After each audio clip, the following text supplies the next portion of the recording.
Bharatiya Janata party आज तुम्हें उखाड़ फेंक के पाकिस्तान के नाम लेती है। सुनो, पाकिस्तान तुम्हारा भाई है, तुम अपने भाई के, तुम्हारा ब्लड नहीं है। पहले सुनो मेरी बात, तुम्हारा ब्लड नहीं है। अगर तुम्हारा भाई दो बिछड़ गया, एक अमेरिका चल गया, तुम अपने भाई से नहीं बात कर सकते हो। बराते जी पतरी कौन चाटी नेता तुमका बने को, तो तुम खुद ही बन के होती हो नेता बने क्या, तुम मोहताज खुद ही बने, सहारा सबका ले रहे हो। वही गठबंधन का हाल है, गठबंधन बेचारा खुद ही सहारा ले रहा। राहुल गांधी जी अगर वायनाड की सीट से न लड़े होते 2024 में तो 19 में, तो शायद लोकसभा का मुंह नहीं देख पाते। आप भटका रही हैं हिंदू मुस्लिम तो सर ये मैं नहीं भटका रही, ये स्टेटमेंट जिसके आया है उसके तरफ से मैं बस क्वेश्चन, मैंने काउंटर क्वेश्चन किया है सर, आप ये मेरे पे ब्लेम मत डालिए। इस टक्कर फिर ही स्मृति जी की और राहुल जी की होगी। आपको लगता है कि एक बार फिर से टक्कर हो सकती है स्मृति ईरानी और राहुल गांधी? बिल्कुल जमीनी स्तर पर और जमीन आसमान की और बराबरी की टक्कर होती है। राहुल गांधी अमेठी से लड़ेंगे चुनाव, इस बात का ऐलान यूपी के नवनिर्वाचित अध्यक्ष अजय राय जी ने किया है। आइए जानते हैं इस पर जनता की राय कि क्या लगता है उन्हें कि 2019 के बाद जो चुनाव अब होने वाले हैं उस पर क्या राहुल गांधी भाजपा की जो उम्मीदवार रही है, अभी की मौजूदा सांसद स्मृति ईरानी, उन्हें हराकर अपनी सीट वापस ले पाएंगे, क्या वो बाजी पलट पाएंगे? आइए जानते हैं इस पर जनता की राय। सर क्या लगता है आपको? देखिए, सबसे पहले तो मैं आपके चैनल के माध्यम से कांग्रेस पार्टी के राष्ट्रीय नेतृत्व को मैं बधाई देता हूं कि लगभग 35 साल के लंबा अंतराल के बाद यूपीसीसी का जो कांग्रेस ने अजय राय को अध्यक्ष बनाया है, या उनको उत्तर प्रदेश के सियासत में जो उनके भूमिका से, जो उनके कर्म से, जो उनके प्रतिभा और प्रभाव से जो अपना मिशन 2024 को जोड़ा है, मैं इसके साथ राष्ट्रीय नेतृत्व और प्रदेश नेतृत्व के माननीय नवनियुक्त अध्यक्ष अजय राय को बहुत बहुत बधाई देता हूं आपके चैनल के माध्यम से। सवाल आपने किया दूसरा कि साहब अजय राय ने अपनी प्रतिबद्धता दोहराई है कि उत्तर प्रदेश में अमेठी लोकसभा सीट पर राहुल गांधी जी चुनाव लड़ेंगे। और राहुल गांधी की विरासत की सीट है, राहुल गांधी स्वयं की वो सीट है। राहुल गांधी को जनता ने नहीं हराया था, राहुल गांधी को भाजपा का साजिश तंत्र ने हराया था। देखिए 2014 में मैंने अभी आपसे 2019 14 और 19 का ये दो चुनाव जो था 5 साल के अंतराल में, राहुल गांधी को पूर्ण भरोसा था, राहुल गांधी को अपने क्षमता पर पूर्ण विश्वास था कि हमें अमेठी में कोई हरा नहीं सकता। तो फिर आखिर क्या वजह रही कि वो कारण मैं वही बता रहा हूं कि उनका अमेठी क्षेत्र में ओवर विश्वास अपने दिमाग में पाल लेना और कांग्रेस कार्यकर्ताओं के दिल और दिमाग में ये पैदा हो जाना कि साहब अब यहाँ तो मैं चुनाव जीत ही रहा हूँ, अब यहाँ बहुत ज़्यादा मेहनत करने की ज़रूरत नहीं है। और ओवर विश्वास के वजह से राहुल गांधी को, एक तो भाजपा का अखंड व्यापक था, उसको कांग्रेस ने अपने आधुनिक तकनीक से वो क्यों नज़रअंदाज कर दी, क्यों उसको गंभीरता से नहीं ली, क्यों वहाँ हार का मुंह देखना पड़ा, ये एक अलग सवाल है और अलग इसका जवाब है। जैसे कि 2019 मोदी लहर था, ये जानते हुए आप बता रहे हैं ओवर कॉन्फिडेंस की वजह से वो वहाँ पे चुनाव हार गए। तो इस तरीके के इतने बड़े नेता होकर इस तरीके की काम करना कि आप जानते हैं कि इस वक्त कोई लहर, कोई विपक्षी पार्टी की लहर दौड़ रही है, आप उसमें अपने आप को आप पीछे खींच ले रहे हैं, इस वजह से इसे आप कैसे देख रहे हैं?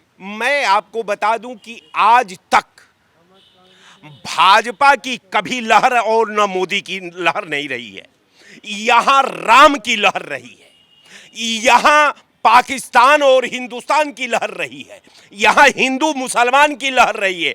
भाजपा की कभी लहर नहीं रही है और न लहर मोदी की रही है। लहर थी तो राम मंदिर का था, लहर थी तो हिंदुस्तान पाकिस्तान का था, लहर है तो हिंदू और मुसलमान का है। इनके पास और है क्या?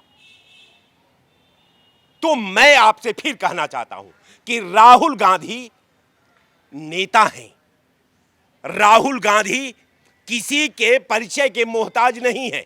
राहुल गांधी उस परिवार का, उनके 3 पीढ़ियों का लहू से हिंदुस्तान की सियासत का पन्ना नोट किया गया है। उसमें किसी का पहचान की उनको जरूरत नहीं है। और राहुल गांधी का वो क्षेत्र है, राहुल गांधी वही चुनाव लड़ेंगे जैसा कि हमारे अजय राय जी ने आपको कहा है। चूंकि मैं अजय राय और कांग्रेस पार्टी में नहीं हूं, मैं अखिल भारतीय विकास कांग्रेस पार्टी का अध्यक्ष हूं, लेकिन मैं आज के परिवेश में, ये संकट के दौर में, मैं आज मेरी पूरी सहानुभूति, मेरी पूरी क्षमता का सहयोग आज कांग्रेस पार्टी के साथ है, राहुल गांधी के साथ है, अजय राय के साथ है। और इसी के साथ अजय राय को उत्तर प्रदेश का अध्यक्ष बनाए जाने पर मैं राष्ट्रीय नेतृत्व को, खड़गे जी को, राहुल गांधी को, प्रियंका गांधी को बहुत बहुत धन्यवाद देता हूं। और मैं उम्मीद भी करता हूं कि अगर वो साथ इनका दिए राष्ट्रीय नेतृत्व, तो अजय राय उत्तर प्रदेश का एक नया 2024 में इतिहास का सृजन करने जा रहे हैं। आपने अभी प्रियंका गांधी का नाम लिया। अजय राय जी ने अपने बात में ये भी दावा किया है कि हो सकता है कि वो प्रियंका गांधी जो है वो वाराणसी से चुनाव लड़े। प्रियंका गांधी हिंदुस्तान फ्रेम की नेता हैं। प्रियंका गांधी को दूसरे नजरिया से हिंदुस्तान की जनता देखती है। अब मैं समझता हूं कि प्रियंका गांधी अगर वाराणसी में चुनाव लड़ेंगी तो भोले की नगरी में भोला सत्य का साथ देता है, भोला ईमानदारी का साथ देता है, और उस वाराणसी में प्रियंका गांधी मोदी को जरूर धूल चटाएगी। ये मैं पूरा यकीन और पूर्ण विश्वास के साथ आपके चैनल से कह रहा हूं। आप क्या कहेंगे इस विषय पे? आपको क्या लगता है कि आपको क्या लगता है कि अमेठी से अगर राहुल गांधी के सामने भाजपा किसे उतार सकती है चुनाव में? देखिए, ऐसा है, लोकतंत्र है और जिसको चुनाव लड़ाना होता है वो पत्ता नहीं खोलते, पत्ता जब खोलते मौका होते तब। दूसरी बात, राहुल गांधी जी इस चीज़ को बहुत बड़े शुक्रगुजार हों कि जो वैनाल की सीट पर चले गए और जहाँ पर 70% बल्कि नहीं लगभग 75% मुसलमान रहा है, उन मुसलमानों की देन कहिए। और मुसलमानों ने जिसके जिसके पर आक्रमण आया, जिसके जिसके पर संकट आया है, मुसलमान उसके साथ खड़ा हुआ है। राहुल गांधी जी अगर वैनाल की सीट से न लड़े होते 2024 में तो 19 में, तो शायद लोकसभा का मुंह नहीं देख पाते। नंबर 1। नंबर 2, जैसे यहाँ पर कहा गया है कि ये गठबंधन हो रहा है, तो गठबंधन हो रहा है कि ठगबंधन हो रहा है? मायावती जी से और माननीय अखिलेश यादव जी से सपा बसपा का कोई बड़ा गठबंधन नहीं हो सकता। ये गठबंधन की ये मकसद, ये नियत है कि 20% मुसलमान की कमजोरी का नाजायज़ फ़ायदा उठा लो। ये बताया जा रहा है कि मुसलमान भाजपा मुसलमानों की दुश्मन है। दुश्मन कोई नहीं होता है। आप इसी में आंकड़ा लगा लीजिए, 2 मेनबाडी में राष्ट्रीय उपाध्यक्ष तारिक अब्दुल कुट्टी और तारिक मंसूर को भाजपा ने बनाया दिल्ली में, और 4 वर्तमान में विधान परिषद सदस्य मुसलमान हैं। तो जब मुसलमान सब भाजपा को गले लगा रहे तो मुसलमान क्यों ना भाजपा को गले लगाए? दूसरी बात, जो सऊदीया की रास्ता खुलाई हुई है विदेश की, ये अटल बिहारी वाजपेयी जी की खुलाई हुई है। आप किसे देखते हैं अमेठी में कौन होगा भाजपा का? आपके हिसाब से अमेठी में कौन राहुल गांधी के सामने खड़ा होगा? देखिए, ये वहाँ की जनता का फैसला लेना है। इस टक्कर फिर ही स्मृति जी की और राहुल जी की होगी। आपको लगता है कि एक बार फिर से टक्कर हो सकती है स्मृति ईरानी और राहुल गांधी? बिल्कुल ज़मीनी स्तर पर और ज़मीन आसमान की और बराबरी की टक्कर होती है। बाकी फैसला जो है भोलेनाथ जी को लेना है और जनता को लेना है। आपके हिसाब से कौन जीतेगा अगर भाजपा एक बार फिर से स्मृति ईरानी और कांग्रेस ये राहुल गांधी का टक्कर होता है वहाँ पे, तो आपके हिसाब से कौन जीतेगा? ये तो हम सांझ को सुबह नहीं जान सकते हैं कि हमारा सुबह होगा कि नहीं होगा। अभी 8-9 महीने हैं, क्या निर्णय होता है। बाकी ये टक्कर बराबरी की होगी। ये टक्कर बराबरी। और दूसरी चीज़ हम आपको एक चीज़ बहन जी और बता दें, ये जो बताया जा रहा है विपक्ष, तो विपक्ष जो ये माननीय राहुल जी के गठबंधन में है, ये विपक्ष खुद सबसे ज़्यादा नंगा है। अधिक से ज़्यादा आय की संपत्ति में ही विपक्ष के लोग ही घिरे पड़े हैं। दूसरी चीज़ यही, आपके नीतीश कुमार जी भाजपा से 1999 से लगा के 2004 तक रेल मंत्री रहे, 2-3 बार मुख्यमंत्री भाजपा के गठबंधन में रहे। और यही 2019 में गठबंधन था सपा और बसपा का, तब माननीय मुलायम सिंह जी ने लोकसभा में कहा था कि मैं पुनः प्रधानमंत्री जी को दोबारा देखना चाहता हूं। तो बहन जी, जिनकी नीयत नहीं साफ है, यही अभी कल गठबंधन होगा। माननीय अखिलेश जी ही सबसे पहले किनारे जाएंगे। ऐसा आपको लगता है कि गठबंधन होगा? 100% न बहन जी, आप कहीं दूर है न कहीं हम दूर हैं। अब इन लोगों से आप पूछ लीजिए। ये जो कह रहे हैं, मेरा नाम माका लाल है ये जो कह रहे हैं गठबंधन है, मेरा कहना है कि गठबंधन नहीं रक्षाबंधन है। रक्षाबंधन आ रहा है ना, गठबंधन समझे, रक्षाबंधन से बात एक ही है। रक्षाबंधन कैसे? अरे जब गठबंधन कह रहे हैं, बहन जी आएगी तो राखी लेकर आएगी ना। जब बहन जी आएंगी तो राखी लेकर आएंगी, भाई बनाएंगी। जब भाई बनाएंगी तो भाई तो का हक बनता है गिफ्ट देना, भाई का हक बनता है गिफ्ट देना। और जब गिफ्ट मिलेगा तभी बहन कौन किसे गिफ्ट देगा? अब गिफ्ट देखिए, अब रुके रहिए, सबको सब कुछ पता चलेगा। नहीं, आपने बात की ना। क्लियर कीजिए क्या चलेगा। क्लियर मैं कर दूंगा तो मोदी जी क्या करेंगे? सब पब्लिक ही क्लियर कर दे। तुम है नहीं विद्वान हो, देखिए वो हमारे वक्ता लीडर माननीय विनोद राय साहब ने पूरा जजमेंट बताया, हमने पूरा जजमेंट अगर बताया। हमें नेता बना दोगे ना तो फिर हम लोग अगर नेता बन जाएंगे। सब कुतिया बराते जी हैं, पतरी कौन चाटी नेता तुमका बने को, तो तुम खुद ही बन के होती हो नेता बने क्या? तुम मोहताज खुद ही बने, सहारा सबका ले रहे हो। वही गठबंधन का हाल है, गठबंधन बेचारा खुद ही सहारा ले रहा। अगर ये बहन जी सपा अगर सिंगल चुनाव लड़ ले तो लोकसभा में इनके कहीं कैंडिडेट जमानत नहीं बचा पाएंगे। किसकी? सपा की। सपा की सुनिए, सपा की आज भी यूपी में वजूद है। जो वादा की वो पूरा किया, बहन जी जो वादा की वो पूरा की। तो फिर क्यों नहीं जीत पा रही हैं? एक सेकंड, वही अभी आप वही मैं आपकी बात कहना चाह रहा हूँ। अभी आप अमेठी जी के राहुल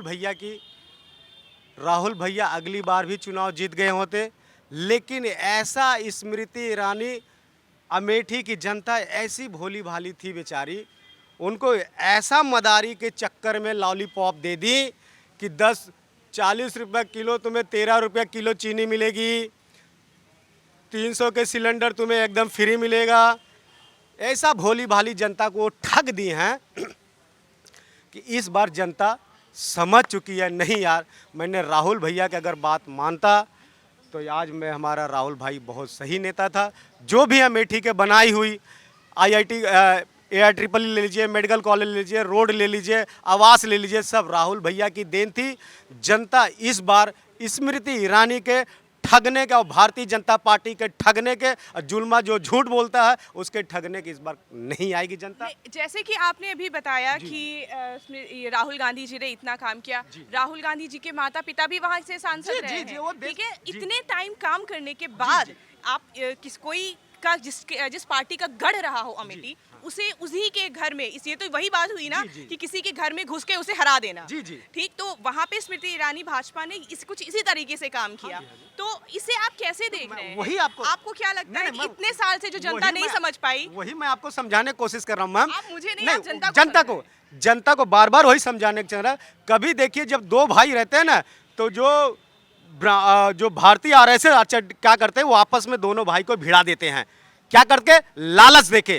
तो स्मृति ईरानी हमारे अमेठी की जनता भोली भाली जनता थी, उनको लालच देके भिड़ाई है, अपने पक्ष में वोट दी उनको लालच देके। लेकिन जनता समझ चुकी है कि उनको जो भी वादा की थी स्मृति ईरानी वाली, आप देखे होंगे कि एक चूड़ियाँ लेके 300 रुपये के सिलेंडर लेके, जब महंगाई थी 300 रुपया, आज 1200 रुपया सिलेंडर है, तब तो नहीं हल्ला कर रही थी जनता। सोची, अमेठी की जनता ये सोची कि हो सकता ये स्मृति ईरानी मेरी बहन हो सकता सही कर रही हैं कि हमारे राहुल भैया हम लोग को बेवकूफ़ बना रहे हैं, आप तो दिल्ली बैठ जाते हैं, हो सकता है इनसे सस्ता सामान दे दें। चीनी 40 रुपये किलो थे तो उसको कह रहे कि मैं 13 रुपये किलो में कर दूंगा। उस टाइम 18 रुपये किलो केजी था, तो बोली मैं 13। मैं आ रही। हाँ, आप बताएं आप क्या कह रहे हैं? दीदी आप एक खूब कायदे से आंकड़ा लगा लीजिए।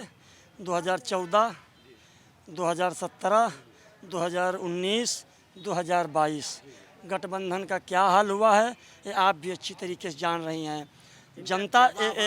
जनता जो है जनार्दन होती है और जनता ही फैसला सुनाती है, और ना कहीं, एक मिनट, ना कहीं 22। क्या आपने बोला जनता जो है वो फैसला सुनाती है? मेरी बात पूरी होने दीजिए। आपने बोला जनता फैसला सुनाती है, तो क्या आपको लगता है कि जनता का ही फैसला रहा है कि इतने टाइम से जिसके माँ बाप दोनों सांसद रहे हो, खुद वो सांसद रहे हो, उन्हें जो है हरा दिया गया, उन्हें वहाँ से, उन्हीं के घर से निकाल दिया गया एक हिसाब से? दीदी जहाँ पर आप हमको भाई तरीके से मानती हो और फिर बाद में आप हमको गेट आउट करें, तो अपनी गलती महसूस कर लें कि दीदी हमारी जो है भाई तरीके से सम्मान करती हैं।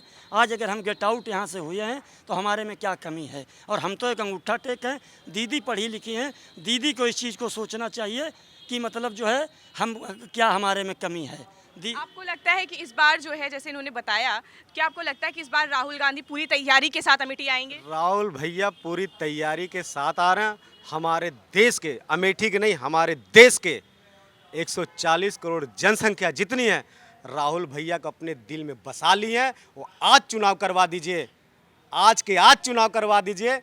नया देश के प्रधानमंत्री राहुल भाई बनने के लिए जनता उनको तैयार कर रही है। आप बता रहे हैं कि राहुल गांधी जो है वो जनता जो है उन्हें प्रधानमंत्री जी, के आज रूप चुनाव में- करवा आज दीजिए चुनाव मैम। करा जी, दे जी, जी। तो फिर आखिर क्या वजह रही है कि अब कांग्रेस प्रियंका गांधी को आगे फ्रंट फुट पे लेके आ रही है, राहुल गांधी को बैक फुट पे कर रही है? जी देखिए, प्रियंका दीदी किस लिए आ रही है कि अगले वाले चुनाव में मैं बेटी हूँ, लड़ सकता हूँ, ये नारा दी थी।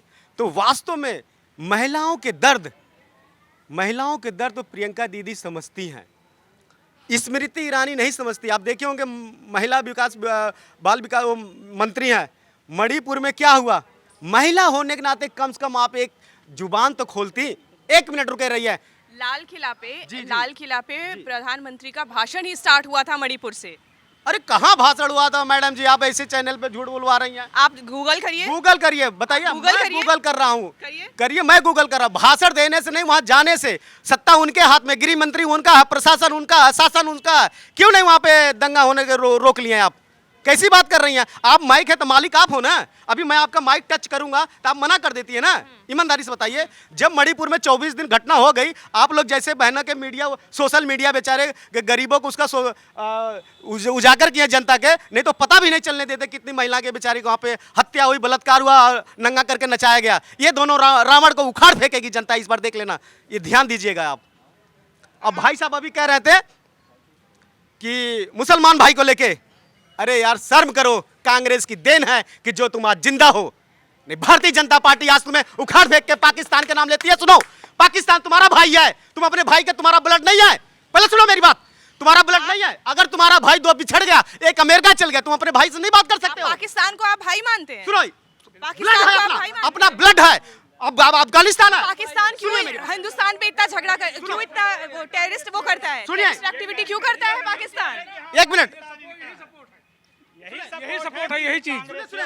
नहीं गलत, ना पूरी बात हो रुकिए, रुकिए। आपने स्टेटमेंट दिया है कि पाकिस्तान को आपने भाई बोला है। पहले पूरी बात हो जाने दे, उसको पूरा हो जाने दीजिए। पाकिस्तान इंडिया से बंटवारा हुआ, याद है ना आपको? हाँ। पाकिस्तान इंडिया से हाँ, बंटवारा हुआ, ठीक? हाँ। वो चले गए। तो हमारे भारतीय जनता पार्टी किससे टैली करती है? पाकिस्तान एक गरीबों से टैली करती है। हमें अमेरिका से टैली ये करना खुद चाहिए। मुस्लिम है, ये पाकिस्तान को अपना भाई नहीं मानते। कौन? एक मिनट मेरी बात को आप सुन लीजिए। डाइवर्ट मत करिए मेरे। डाइवर्ट नहीं कर रही, आपका स्टेटमेंट भाई रिपीट कर रही है। सुनो, मुसलमान, अरे पहले सुनो तथ्य की बात। मैं बकवास नहीं करता हूँ, अब कैमरा का सामने मैं पूरा हो जाने दीजिए। मैं कह रहा था, अगर हमारे हिंदुस्तान के हिस्सा है, पाकिस्तान बंटवारा हुआ, ठीक? वो तो ब्लडी था ना। हमारा भाई यहाँ रहना चाहे तो हिंदुस्तान में रह लिया, एक भाई हमारा जाना चाहे वहां रह लिया, पूरी बात हो जा रही थी। नहीं, कैमरा के द्वारा गलत संदेश ठीक है, जाएगा, हाँ, ठीक हाँ, बताएं, आप है? clear जब वो करिए। भाई था, लेकिन जो हमारे हिंदुस्तान के मुसलमान भाई हैं, तो हिंदुस्तान के भारतीय जनता पार्टी के क्या है कि नारा है, तुम पाकिस्तान चले जाओ, तुम पाकिस्तान चले जाओ, यही कहते हैं ना। आप बताइए ना, हम यहाँ पे किसी का जस्टिफिकेशन देने नहीं नहीं नहीं, बैठे। यही कहते हैं ना, भारतीय जनता पार्टी कहते हैं मुसलमान को चले जाओ वहां पे। हम क्यों जाए भाई? हम हिंदुस्तान का कुर्बानी हुआ, हमारा 2 भाई थे, एक हमें पसंद नहीं आया पाकिस्तान में, वहां चले गए। हमें हिंदुस्तान पसंद है, हम हिंदुस्तान में हैं। ठीक है, हिंदुस्तान पसंद है तो वही चीज वो बोल रहे हैं ना, वो मुस्लिम होके वो खुद वो चीज क्लियर कर रहे हैं। एक अब मेरी नहीं, ये आपका स्टेटमेंट था सर वहाँ दो भाई पे कि पाकिस्तान वो हमारा भाई है। पूरी बात होने दीजिएगा, वैसे नहीं कि आप गलत संदेश भेजाएंगे। मुझे गलत संदेश नहीं पहुंचाना। एक आप हो जाए। ये हमारी धरती माता है और ये हमको खिलाती है, जब मरते हैं तो मरने की जगह भी देती है, और इस वतन के हम एहसानमंद हैं। नंबर 1, जिस आप लोग बता रहे हैं कि भाजपा को बार बार बदनाम कर रहे हैं, अरे आज सऊदीया की जो रास्ता खुलाई हुई है, लाखों का लाख मुसलमान की विदेश की रास्ता खुल गई है, वो देन स्वर्गीय माननीय अटल बिहारी वाजपेयी जी की है, समझू। और पढ़ा लिखा जितना समझदार मुसलमान है वो भाजपा की और माननीय अटल बिहारी वाजपेयी जी की इज्जत करता है। दूसरी बात दीदी रह गई है, अगर कोई तर्क पे बात करे तो उस पर किया जा सकता है। ये आप महसूस कर लीजिए, वो एक लोग हम लोग जो पहले जो कड़ाई करते थे तो गाना गाते थे कि चलती गाड़ी उड़ती धूल, जलते दुश्मन खिलते फूल। तो ये लोग 14 से मोदी जी को गाली दे दे ही प्रधानमंत्री बना देंगे, और 24 भी मोदी जी के लिए कोई ध्यान, कोई रास्ता कोई कठिन नहीं, बहुत बिल्कुल आसान रास्ता। अब इनसे पूछ लीजिए। से जनता को ठगने के काम किए यहाँ नेताजी, 14 को ठगने के काम किए। हर साल बोल रहे थे 2 करोड़ नौकरियां दूंगा, 9 साल हो गया तो 18 करोड़ नौकरी कहाँ गई? अपनी बात बोलिए। हाँ, आप दूसरे को बुला के आप प्रश्न करते हैं, आप पत्रकार हैं, आप अपनी बात क्यों रखा करिए कि नेताजी आइए आप बोलिए, आप नहीं, अपनी सुनिए। बात रखिए ना। वो अर्जेंट कहाँ क्या गए? है? आपका सवाल था सुनिए। कि यहाँ से स्मृति ईरानी लड़ेंगे या राहुल गांधी जी। आप लोग मुद्दे को भटका भटका के नाटक नौटंकी शुरू कर देते हैं। यहाँ मुद्दा है, आपके हिसाब से सर कौन होगा अमेठी में, भाजपा किसे उतार सकती है राहुल गांधी के सामने? देखिए राहुल गांधी के सामने तो अभी स्मृति ईरानी ही नजर आ रही हैं, या किसी को, वो तो पार्टी का मुद्दा है कि किसको ले आएगी। नहीं, मैं आपसे आपका ओपिनियन, जनरल ओपिनियन पूछ रही कि जनरल- आपको क्या लगता है? वो पार्टी का है, अपना फैसला पार्टी लेगी किसको लड़ाएगी। जब देश में कहीं भी कोई इंसान लड़ सकता है, लोकसभा हम चाहे आसाम से लड़ें या महाराष्ट्र से लड़ें या जाके पश्चिम बंगाल से लड़ें, ये लड़ने का अधिकार है। तो पार्टी तय करेगी कौन किसको कहाँ से लड़ा रहा है। दूसरी बात, राहुल जी का स्टेटमेंट या कांग्रेस पार्टी का स्टेटमेंट आया है कि हम अमेठी से चुनाव लड़ेंगे। अब कौन सामने आता है उसका जवाब वो देंगे। आप भटका रही हैं हिंदू मुस्लिम तो सर मस्जिद ये मंदिर, मैं नहीं कौन सी भटका बात है? रही, ये स्टेटमेंट जिसके आया है उसकी तरफ से मैं बस क्वेश्चन, मैंने काउंटर क्वेश्चन किया है सर, आप ये मेरे पे ब्लेम मत डालिए। जैसा मैं देख रहा हूँ काफी समय से एक दूसरे से, आप किसी व्यक्ति का जो है वक्तव्य उस व्यक्ति से लीजिए, न कि हम दूसरे से सवाल करें। नहीं, दूसरे से सवाल नहीं, आप और ऐसा मुद्दे स्टेटमेंट से मत दीजिए। भटकाती आप हैं। कैमरे पे हैं, आप कैमरे पे हैं, मुद्दे आप से चूज भटकाती गलत हैं। स्टेटमेंट दे रहे हैं। मुद्दे आप से पाकिस्तान को भटकाती भाई हैं। बता देंगे? हम नहीं बताने वाले हैं और न हम भटकने वाले हैं। हम मुद्दे पे बात करते हैं, मुद्दे पे जो है बोलते हैं। जब आप मुद्दे पे, बिल्कुल आप आप मुद्दे अब पे सवाल बोलिए। पूछिए, क्या पूछना चाहती है, अब मुद्दे पे आइए पूछिए। हाँ, आप ये बताएं कि राहुल गांधी जो है, क्या आपको लगता है कि पूरी तैयारी के साथ इस बार अमेठी में आ रहे हैं? जब भी मैडम कोई चुनाव लड़ता है तो पूरी तैयारी से लड़ता है। और जहां तक आपने कहा या कुछ लोग कहते हैं कि 17 हारे, समझे आप, 19 हारे या 22 19 हारे वहाँ हाँ, से। समझे आप, जो भी हारे। देखिए हारना जीतना तो लगा रहता है। एक बार एक व्यक्ति फेल हो जाता है पढ़ाई में, दोबारा परीक्षा देता है, फेल होता है, तीसरी बार टॉप हो जाता है। ये भी आपने देखा है कि तमाम कंपटीशन में बच्चे कंपटीशन देते हैं, फेल होते रहते हैं। 1 नंबर 2 नंबर से फेल हो गए या 5 नंबर से एक, फिर आप सुनती हैं कि वही बच्चा टॉपर में आ गया। ये भी आपने देखा होगा। तो ये तो लगा रहता है। माननीय अटल बिहारी वाजपेयी जी हारते रहे, फिर जीतना शुरू किए तो जीतते रहे। तो ये सब आपके हिसाब से इस बार राहुल गांधी जी टॉप करेंगे अमेठी में? करना चाहिए, चूंकि हम जब तैयारी से आ रहे हैं। और आपने कहा कि उनके माता पिता की भी सीट थी, उनसे चूक हुई थी, जनता उनसे नाराज हुई होगी, उनको हराई होगी। राहुल गांधी जो 2019 में जो चुनाव हुआ था, राहुल गांधी को स्मृति ईरानी ने वहां से हराया हाँ था। एकदम हराया था, हार माने भी थे। ऐसा नहीं है, हार जीत तो लगी रहेगी, लेकिन तैयारी से लड़ना चाहिए। अगर आप कहीं जा रहे हैं तो तैयारी से जो चुनाव लड़िए और उसके बाद जनता में अपनी बात को कहिए। जनता आपकी बात को सुनेगी, उसके बाद उस पर अमल करेगी। अगर आप उस जनता के लायक कार्य योजना बनाए हैं, उनकी भावनाओं को कद्र रखें, तो जनता आपको वोट देगी, आप चुनाव जीतेंगे। स्मृति ईरानी जी की जहाँ तक बात है, स्मृति ईरानी जी ने जो जो वादा किया था, या देश के प्रधानमंत्री जी ने जो जो वादा किया था, देश के प्रधानमंत्री जी ने वादा किया था कि विदेशों से काला धन वापस लाऊंगा और भारत के नागरिकों को जो है खुशहाल बनाऊंगा, नंबर 1 बात। दूसरी बात, बेरोजगारों को रोजगार दूंगा। उन्होंने कहा था 2 करोड़ लोगों को प्रतिवर्ष रोजगार दूंगा। वो कितना रोजगार दिए हैं वो बताने का काम करें। उन्होंने कहा था देश में जितने भ्रष्टाचारी हैं उनको जेल भेजेंगे, उनकी संपत्ति जब्त करेंगे। वो बताने का कष्ट करें कि कितने लोगों को, बेरोजगारों को रोजगार दिए हैं और काला धन वापस कितना लाए हैं, और यहाँ के जो भ्रष्टाचार को कितना खत्म किए, कितना भ्रष्टाचारी नेताओं को जेल भेजे हैं या उनको गले लगाने का काम किए हैं।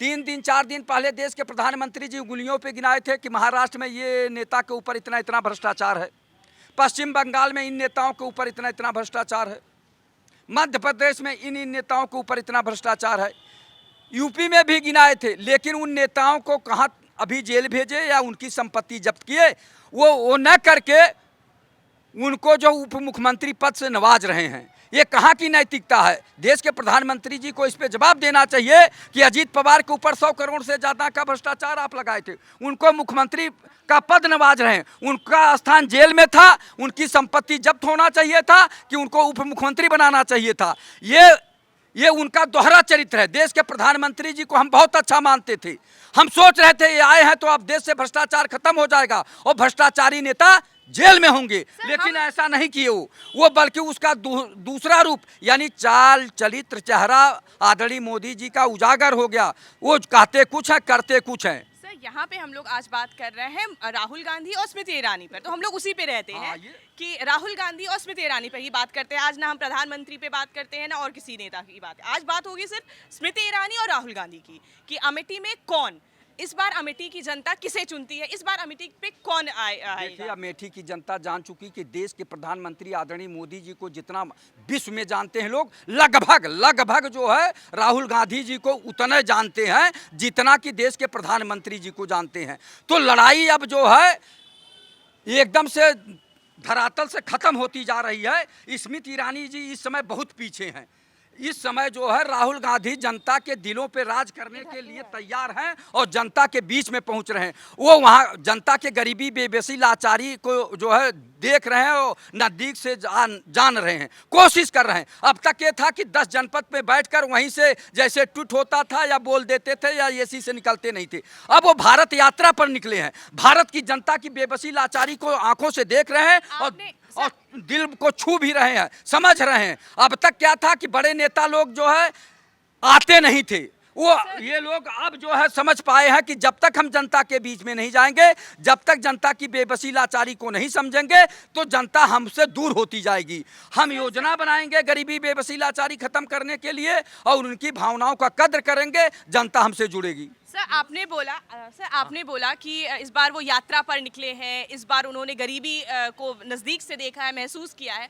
सर आप हमें ये बताएं कि क्या आपको लगता है कि इस बार जो भारत जोड़ो यात्रा पर राहुल गांधी निकले थे उससे जनता का, उससे भारत की जनता के लोगों का परसेप्शन चेंज हुआ होगा, उनको लेके कुछ पॉजिटिव या नेगेटिव जो भी हो परसेप्शन, ऐसे उनके लोगों की जनता की जो परसेप्शन उसमें कुछ ना कुछ बदलाव आया होगा? बहुत बड़ा बदलाव है। जनता का जो है जैसे नहीं पॉजिटिव सोच हुई है कि राहुल गांधी जो हम लोग सोच रहे थे वो राहुल गांधी बहुत आगे निकल चुके हैं। अब जनता के बीच के हैं, अब जनता के हैं, वो वीवीआईपी नहीं रह गए हैं। अब वो जनता के पहले वो वीवीआईपी थे, वीवीआईपी से भी बड़ा वीवीआईपी, जिसका जो है खानदान पहले पूर्वज जो है देश के प्रधानमंत्री रहे हों, कई प्रधानमंत्रियों को गोद में खेले हों, वो तो वीवीआईपी थे ही, लेकिन उन्होंने जनता की भावनाओं को समझा, अपने जो है विचार बदले, जनता के बीच में जाना शुरू किए। आप ये बताइए कि जो बता रहे मोदी जी और देश के राहुल गांधी जी में बराबर का जो है चल रहा है, इस समय लगभग बराबर का उन दोनों का जो है देश में प्रचार प्रसार चल रहा है और दोनों को लोग समझ रहे हैं।